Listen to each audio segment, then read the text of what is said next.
বিয়ে করলেন সোনাক্ষী জাহির, ছবি প্রকাশ্যে। সকল জল্পনা কল্পনার অবসান ঘটিয়ে সাত পাকে বাধা পড়লেন বলিউড অভিনেত্রী সোনাক্ষী সিনহা ও জাহির ইকবাল। রোববার 23 জুন সন্ধ্যায় কাগজে কলমে বিয়ের আনুষ্ঠানিকতা সম্পন্ন করেছেন এই জুটি।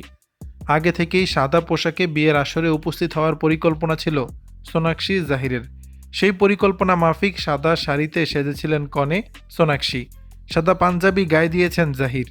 7 বছর আগে এই দিনেই আলাপ হয়েছিল যুগলের। সব প্রতিবন্ধকতা পেরিয়ে বিশেষ এই দিনেই নতুন জীবন শুরু করলেন নবদম্পতি।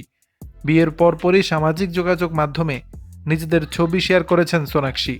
সপ্তাহখানেক ধরেই জল্পনা ছিল সোনাক্ষী ও জাহির ইকবালের বিয়ে নিয়ে, তবে শুক্রবার থেকে চিত্রটা পরিষ্কার হয়ে যায়।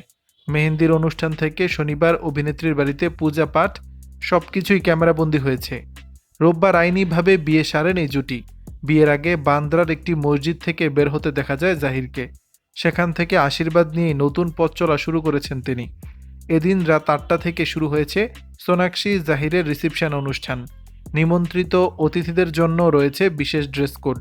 বিয়ের নিমন্ত্রণ পত্রে উল্লেখ করা হয়েছে অতিথিরা যেন লাল রং ছেড়ে অন্য কোনো রঙের পোশাক পরেন। দর্শক, বিষয়টি নিয়ে আপনাদের মতামত জানাবেন নিচের কমেন্ট বক্সে।